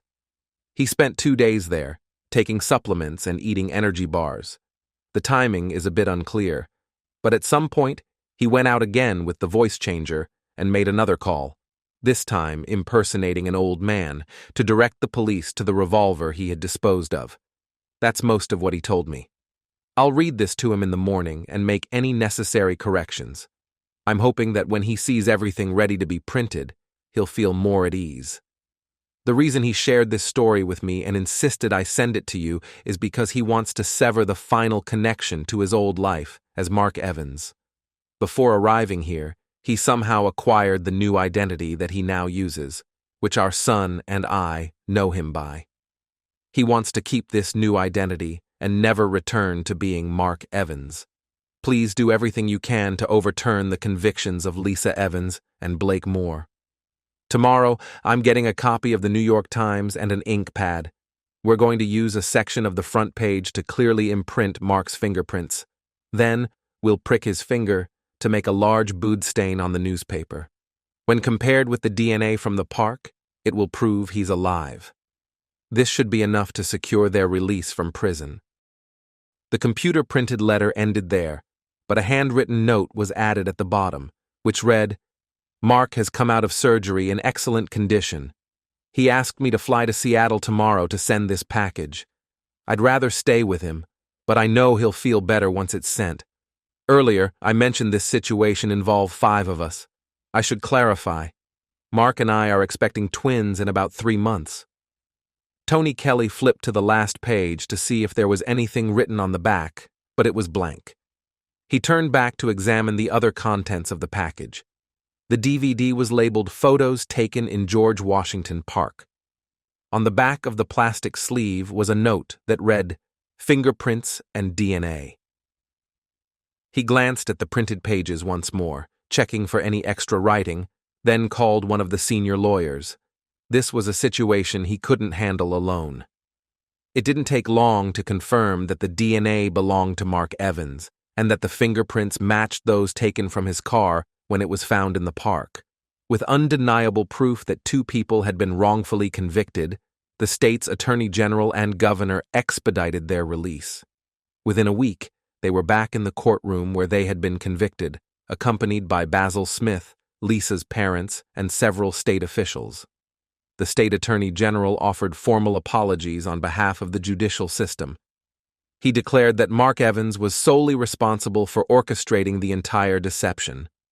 While the court system had operated as designed, it had been misled by the calculated actions of one man. He also stated that efforts would be made to locate Mark Evans to hold him accountable for the significant costs incurred by the state, including police investigations, forensic work, and legal proceedings. Charges would follow. When asked if they had any leads on Mark's whereabouts, the Attorney General could only admit that they did not. Blake Moore seemed to have undergone a transformation. Once overly confident, he now appeared more willing to compromise. He apologized to Lisa for the events that had led to their imprisonment. Lisa, however, seemed detached, focusing solely on leaving the courthouse with her parents. Before departing, both Basil Smith and other officials expressed their regrets for not being more discerning in their judgments. They acknowledged having been misled by Mark Evans's manipulations. Although the state attorney general maintained that the state bore no liability, both Lisa and Blake were offered compensation of $50,000 each in exchange for waiving further legal action. Blake used the funds to leave town, his business and home already lost to legal expenses. Lisa, on the other hand, accepted the check quietly, burdened by the stress of the ordeal. 2 weeks later, Attorney Basil Smith received a large envelope addressed to his office. Inside was a brief note for him and a sealed letter addressed to Lisa Evans. He personally delivered the envelope that evening. At Lisa's apartment, she received the letter with a mix of apprehension and curiosity. After Basil left, she opened it in her kitchen. The handwriting confirmed it was from Mark. Lisa, I want to apologize for the pain you endured. I've never sought revenge, but the betrayal I felt almost destroyed me. However, I've found peace and happiness in my new life. I realized that until I let go, I was as much a prisoner as you were. The authorities may look for me, but I'm confident I'm safe where I am. I wish you the best in moving forward. Goodbye. Mark. As the letter slipped from her hand, Lisa stood silently, the finality of Mark's words settling over her. Without another glance, she turned to begin rebuilding her life.